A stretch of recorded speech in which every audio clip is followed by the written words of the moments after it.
but do you give Musetti any chance to hang with Carlitos? They played in the Monte Carlo final. Musetti won the first set, and I thought his body kind of broke down. Carlitos went Carlitos mode, suffocated him. When they played in Rome, it was pretty routine. Carlitos 2-0 win. Do you give Musetti a chance to keep it close here? Because this is actually the bigger line between the two matches, but I think this is the closer matchup than Sinner Djokovic. I think I'd trust more that Sinner would, handle Djokovic than Alcaraz would handle Musetti. And that might be me being biased towards the one-hander. No, I kind of agree with you. Like with the whole, this is a closer match despite the line. I still don't think it ends in any other way but Carlos winning. It just might be in 4 sets. Yeah. Now, I will say, the level, I think, so obviously, Carlos messed around a little bit in the Zoomer match. That was not a good overall level from him. He could have been a lot better there. Shelton bringing the level he did benefited Carlos a lot because Carlos could not fuck around at all in that match. If he did, Ben was going to win a set, and Ben ended up winning a set to his credit, and he deserved more, honestly, with how well he played. And I think that's so awesome for American tennis to have a guy like that who's going to play on clay when I didn't expect him to have any capability on clay. Big server, not the best mover in the world, but man, is that movement improving by the day. But for Carlos to be tested like he was there, and then, my God, to play the way he did against Tommy. And, yeah, Tommy was hurt. And, credit to Tommy for gutting that match out just for the fans who paid good money to see them play. But for him, Carlos was unplayable. I think even a quote where he's like, I could close my eyes and everything was going in. That's just what I was doing. So the fact, and if he's saying that, you're in trouble. Oh, yeah. The fact that, 1, he played like that, 2, physically wasn't tested in that match, and he's having the extra day here. Yeah. Not really a good combination for Musetti here, and I really do like Musetti. I think he can win a set. I wouldn't do anything else. I just don't see this going any other way. I think Carlos is and also this late in slams, you're not going to have Carlos not paying attention. Yeah, exactly. I was going to say that Musetti was too. playing him in the second round, maybe, but that wasn't what happened because of the rankings and all that. But this late in slams, you're really, I guess I was a little shocked, by the, how he played against Medvedev in the U.S. Open. That was because that was, I thought we were getting closer there for a Sinner or Alcaraz type deal. Yeah. I don't see that happening here. I agree. And that pains me to say, as one of the advocates for the one-handed backhand, I'm a huge Musetti fan. I think on Musetti's best day, he can hang with Carlos. Yeah. Tall task beating him for 5 sets over like a 4.5, 5-hour match here, which it would have to be. And I think stylistically, like, Musetti doesn't match up well against Carlos because everything that Musetti does well, Carlos kind of matches. Like, Musetti mixes in the variety, Carlos matches the variety. He can slice all day with Musetti. Yep. When Musetti, because with a one-hander, it really depends on the ball height that's coming to you. Mm-hmm. If it's high above your shoulder, you don't want to hit a topspin backhand. If you do, you got to, really get behind it, hit up on it. Musetti's great at that, getting the high arc. But he also is good and patient where if the ball's too low or too high, he can slice. And then when he finally gets that one in his strike zone, he absolutely can rip that one-hander. And it's very hard to disguise and that's very good analysis. To see where he's going to hit that. So he has so many options at his disposal. So that's why he's such a joy, and I call him the Italian illustrator, because it's all up to him, what he chooses to do during his matches, and that's why he's so much fun to watch. No Musetti match is going to be the same. That being said, though, Carlos's forehand is by far the best weapon on the court, and that's the difference, because Carlos, he knows how to play one-handers. With his kick serve high going into Musetti's backhand, especially on the ad side, there's not much Musetti can do with that ball where Carlos isn't coming in for a serve and volley and ending the point, or waiting and then just ripping a forehand cross court. So that dynamic, that's why Tsitsipas has struggled so much with Carlitos. Carlitos' strengths just naturally are tough counters for the one-handed backhand. So yeah, another part of it too is Musetti's not going to get any cheap points on his serve. He's going to have to work for a lot. And if Carlos is in every single return game, That's just a really tough order. Yeah. Novak can spot serve like the best of them. Sinner's serve has greatly improved. Zverev gives him some problems because of the serve too. It's not easy to break Zverev. Yeah, I thought Zverev, because it was a night match, was kind of detrimented because he didn't get those free points off his serve, and Novak was able to get a lot of looks back. Right, and Musetti definitely doesn't do that though. when Zverev beat Carlos in the French a couple years ago, it was a day match. Ball was flying. It's tough to break him. Yeah. Carlos' serve has improved, and back then, you could get to it. So it was a tough order, but like Musetti can't do that. So Yeah. it's just when that type of matchup, man, it's just really tough. That's why Ben Shelton is such an electric watch, because I know you guys met him. I loved your video to see like his personality he was like so smiley, laughing with you, just having a good time with the boys. He felt like a regular guy. It was so cool to see happy that. He's not like answer cookie cutter tennis stuff, and he just wanted to Oh like. my God. He wanted he said, "What do you mean we're throwing a football?" Like he was excited for that. He almost killed someone at the Indian Well. Yeah, I saw that. It was so funny. Like hit a lady or something. It just missed her head. I don't know how it did. He's great, and I was so happy watching that match. Regardless, I mean, the casual will say, "Oh, we lost in 4." It was a really good 4, man, and for him to already like he's a freak athlete, and he's using that to that serve doesn't get tired. His movement's good. He's starting to forehand. He's starting to construct points too, man. He's not just like I feel like he used to just like slice for fun. Now he kind of has a purpose behind it. There's a lot to like with the growth of Ben Shelton's game. And he's a guy, too. I think the most important thing, I don't know if I was responding to you or somebody, but he doesn't fear the moment. We have a lot of American tennis players who have rolled through here and like, maybe he's the guy.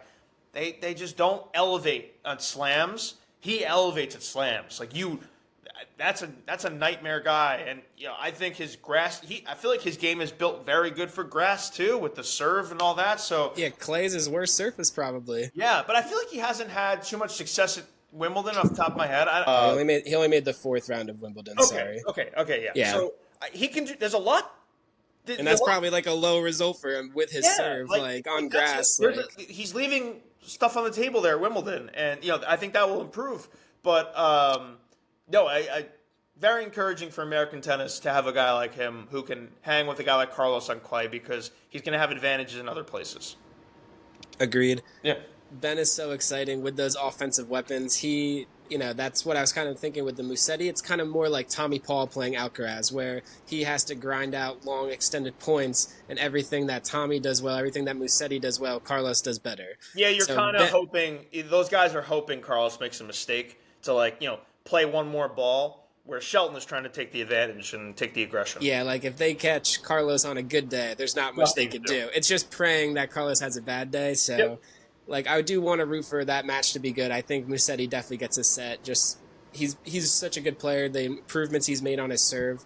Like, he doesn't have the massive power of a Shelton, but he's got good accuracy. He sets up his points well. His manipulation with his topspin on his forehand, like, it's not straight pace, but he can, like, create angles that other players can't hit the ball because he gets more topspin. Same with the backhand. So I love Musetti's game. He's only 23, too. Like, there's so many guys now where it's like, yes, it's Sinner and Alcaraz, but there's, like, 4 or 5 guys like Draper, Musetti, Shelton, maybe Holger Rune, like these young Arthur Fees, like João Fonseca. It's like we have so many guys that are under like 24 years old that we don't know, and the ceiling is so high, and it's like who's going to get there? And Carlos and Jannik aren't going anywhere, so their presence, them winning everything, is only going to make these other guys play them. Because eventually, if you play Carlitos so many times, like yes, Musetti might not have beaten him this year, but he got 3 high-quality reps in clay tournaments against Carlitos. This is the first time Musetti just cracked the top 10 this year. Nobody thought going into this year that Musetti was going to be in the semifinals of a slam, in the semifinals of every single Masters Clay 1000 this year. In every single tournament. He's so consistent at this point. Like, it's absurd. Like, yeah, and on grass, he did so well at Wimbledon, so I think, Musetti's going to be around in the top 8 for a while. And he's going to be able to chill the rest of the year, so it's going to be interesting to see how he does on the hard courts. But yeah, I hope similar to how we were just saying, good for Dominic Thiem to get one. I hope when it's all said and done, Musetti gets one. You know? Agreed. Like for one tournament in like 2 years or something, like maybe Yeah. he only has to beat one of Sinner Carlos, and he That's how does it would it have and to then be. gets it. Yeah, You're gonna get some breaks for sure, and that's how like an American tennis player is gonna win. You know, if they pull it off, like yeah, Taylor getting to the final, like it's that type of shit. You just gotta hope it's not Jannik Sinner waiting for you. agreed. And I think that's what made this Roland Garros so special is every guy in the quarterfinals, like all of the best guys on clay, made deep runs. There was yes, Casper, sorry, wasn't around. He got injured early, but Musetti, Djokovic, Sinner, Zverev, Carlitos, like all the guys, kind of Draper too, but that was a little bit of a disappointment. If we got that Sinner versus Draper, that match would have been insane. But Yeah. if I had to like power rank these guys early on clay, I think we got unbelievable matchups in this Grand Slam. But Yeah. to end it, who do you think is going to win it all? I think we both got the tennis fans. We want this Sinner Alcaraz final, but Yeah, Sinner Alcaraz, who and I got takes it? Carlos in 5. If that happens, man, I would probably watch that on YouTube like every month Oh, until yeah. we get the next one. Come on, let's get an epic. And Carlos's record when a match goes to 5, like Yeah, different, man. He can outlast you, and let's just get there. We're so close. Come on, and then yeah, I until Sinner shows me something different against Carlos, I have no reason to not take Carlos in those matches. I'm curious what the odds will be. I guess they're pretty close to even. yeah. I think if you look at the future odds, they're very similar. Carlos has been like the slight favorite the entire tournament, probably because he won last year. Yeah. But so yeah, I think he would be like minus 130 or like minus 125, so something very close. I feel pretty good about that. Yeah. Yeah, and I think futures right now minus 120, Sinner plus 140, but they're probably factoring a little bit of a chance because he's got Djokovic and not Musetti. So yeah, I think when it's all said and done, it's pretty close to even. Yeah. and I think it is even. Like yes, Carlos beat Jannik in Rome, but if you look at like the point by point breakdown, Sinner matched him that first set, had break points, set points. I think maybe at the end of the set, and then like had a couple mistakes that he would want to take back. But if the narrative changes if he wins that first set, and even if he loses that match, it's like, oh, he's right there with Carlos on clay, because I think it is like he's right there. Yeah, And I think part of that match too was the one thing Sinner couldn't replicate while being away was match play, like being on the court and playing those intense points for a whole set and then having to do it for a whole match. And he kind of gassed himself out a little bit. Now he's got a little bit more under his belt, but 5 sets against Carlos where every single point is intense, that could be something where maybe he's too quickly back from the suspension to beat a Carlos Alcaraz in a final. But maybe I'm wrong. I tend to agree with you. I'm a Sinner guy before Alcaraz, just because I think he's a little older. So Sinner did come up on tour first, so I grew up always rooting for him and seeing the potential in Sinner. I always thought he was like a taller version of Djokovic with the flexibility in his backhand in the side to side from the baseline. And I never got to root for Djokovic because I just I was the Federer and Nadal eventually. Mm-hmm. So Sinner was like my one chance to be like, oh, I'm gonna take the analytical sound guy that's just like hyper efficient and doesn't make mistakes. So that's why I do enjoy watching Jannik, but I think he makes adjustments against Carlos. Carlos did a couple things tactically in that match to like kind of force Sinner to be uncomfortable, especially with hitting high to his backhand where he was mixing it up. Sinner kind of, where he's learning how to play more on clay, clay is slow and high bouncing, so you get a lot more out of your topspin, where Carlos, especially because he knows backhand to backhand, he can't match Sinner eventually. Sinner, the way he hits it cross court and down the line with his like spin, speed, and depth, like nobody can match that. He's the best in the world at that. Right. So Carlos knew that, so he mixed in like the variety of hitting a high looping one, then hitting a driven one, and then slice, make Sinner uncomfortable. Don't let him get in rhythm where he's now playing to his strengths. So if Sinner can kind of adjust and knows something like that is coming, be a little bit more patient, who knows? But yeah, I think there's no way those two guys step on a court for the first time in a Grand Slam final and we're not getting an epic all-time match, because this is brewing where these guys are probably already Hall of Famers with how many slams they've won, but they're by far the best two players of the sport, the two stars carrying the sport forward, and tennis will win if these guys play each other, because my God, like it's going to be so much fun. I'll get texts from people who don't watch tennis on Sunday morning if they're playing.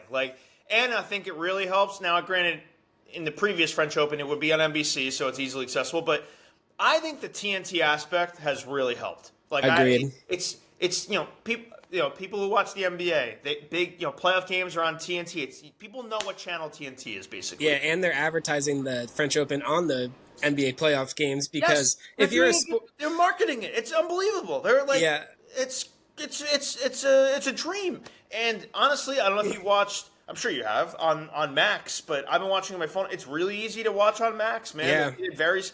Peacock was a disaster. Oh yeah, I hated Peacock. Peacock was like. It was like they hated tennis. They're like, we want to hide this shit. It was literally a nightmare. Like they would put the worst match. They would put the biggest matches on there to make you go on the app. Yeah. And then no one wants to pay for it. It was so no one's watched. Like they would have put today's Novak. Sinner like behind a paywall. Novak Zverev today would have been on Peacock and no one would have watched it. Yeah. No, literally. So and I now, think it's really good. We got 10 years of this. I think they've done a really good job. Sam Querrey is thriving in that role. Yeah, he's excellent. Yeah, obviously they're using the McEnroe guys, Coco Vandeweghe, and a few other people. But and BA, I think is I've always liked him on playoff sports for baseball and basketball. So I don't know for a guy. I like it a lot. For a guy who just wants us to grow the sport, I think TNT coming in is very big. And I would love if I know ESPN is like, I don't know how much they want to stay in the tennis game with the U.S. Open. If TNT wants to take that too, go for it, man. Definitely, and I think especially with the Sinner Alcaraz final, there's no better sporting event on television that day. You can't convince me otherwise. No.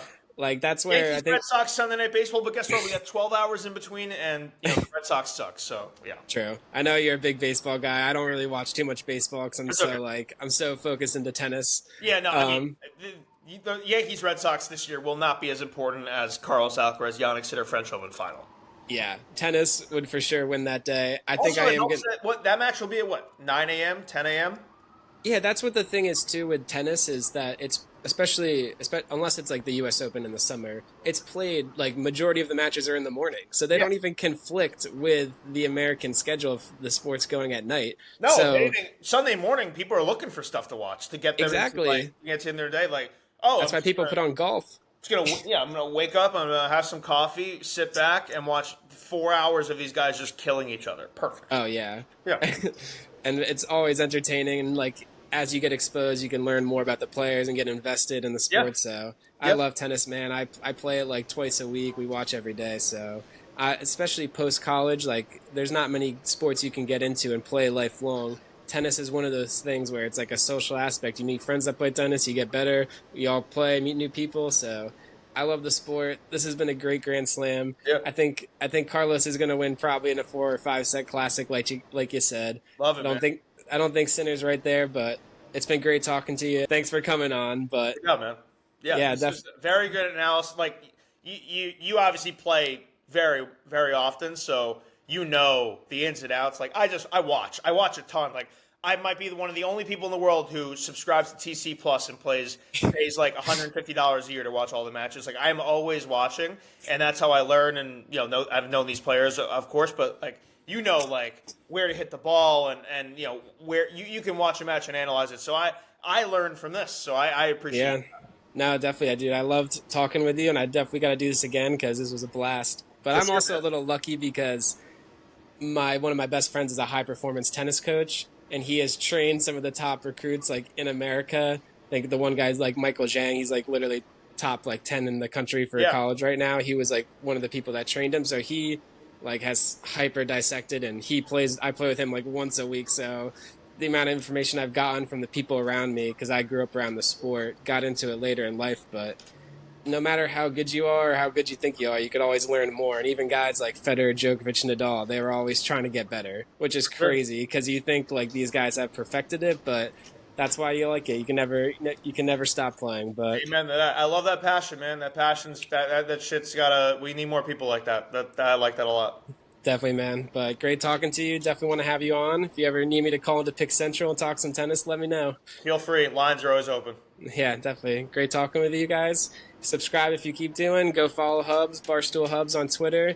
listen to all his Yankees podcasts and, of course, his little tennis tweets when he's watching along the matches. But keep up with Fulton out there.